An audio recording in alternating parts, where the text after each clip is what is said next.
বর্ষা এলেই একই ছবি, যদিও প্রকৃতির ছবি, বর্ষায় যেন শিল্পীর আঁকা তুলির টান। নদীর জল বেড়ে ভেঙে যায় অস্থায়ী সেতু, আর মুহূর্তের মধ্যে বিচ্ছিন্ন হয়ে পড়ে নদী তীরবর্তী একাধিক গ্রামের যোগাযোগ। ফলে জীবন বাজি রেখে নৌকায় নদী পারাপার করাই এখন ভরসা সাধারণ মানুষের।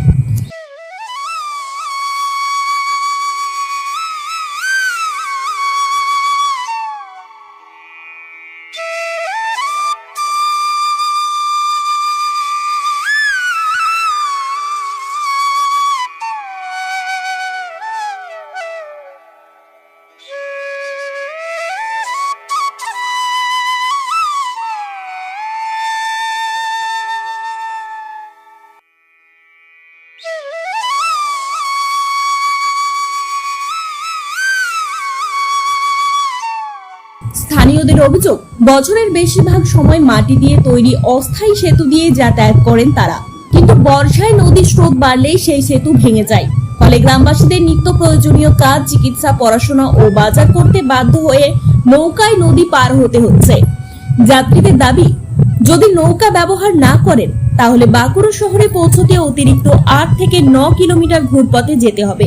এতে সময় ও অর্থ দুই বেশি খরচ হচ্ছে। তাই ঝুঁকি জেনেও অনেকেই নৌকাকে ভরসা করছেন। স্থানীয়দের দীর্ঘদিনের দাবি, এই এলাকায় একটি ছোট স্থায়ী সেতু নির্মাণ করা হোক, যাতে বর্ষা এলেই অন্তত যোগাযোগ বিচ্ছিন্ন হয়ে দুর্ভোগের মুখে পড়তে না হয়। অন্য টাইমে এইটা ওই স্লাইড বাঁধায় দিয়ে নদীর পথেই যাতায়াতটা হয়, এটা ক্লাব থেকে।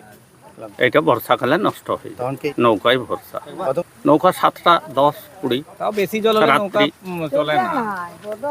গণেশ পাল, সোনারপল। গাড়িতে বোঝাই নিয়ে যায় তো, ঝুঁকি পুরোটাই। কিন্তু এদিকে না গেলে উপায় নেই, মোটামুটি না যদি আসি 15 কিলোমিটার ঘুরে বাড়ি যেতে হবে। যেটা 2.5 কিলোমিটারের রাস্তা আপনার 15 কিলোমিটার ঘুরতে হবে, ওইভাবে ঝুঁকিভাবে হলেও আসতে হয় আর কি। কোনো টাইমে এটা এখানে ক্লাব থেকে রাস্তা করে দেয়, মোটামুটি আপনার মাস 6 চলে সেই রাস্তাটা। নদীর জলে সেটা ভেঙে যায়, কাঁচা রাস্তা তো মরাম দিয়ে করা হয় আর কি। সমাধান যদি ব্রিজ না হয়, একটা কজয়ে হলেও ভালো হয় আর কি, মানে যাতে বর্ষাকালটায় পারাপার করা যায় আর কি।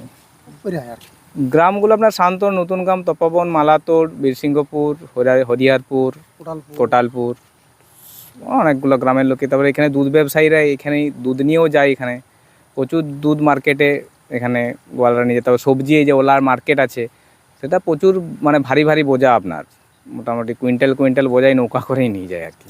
নৌকা সন্ধ্যের আগে পর্যন্ত, সন্ধ্যে হলে ওরা চালায় না। আমার নাম বীরেশ্বর চক্রবর্তী, বাড়ি ভূত শহরে। ব্যুরো রিপোর্ট, জেলার বার্তা নিউজ।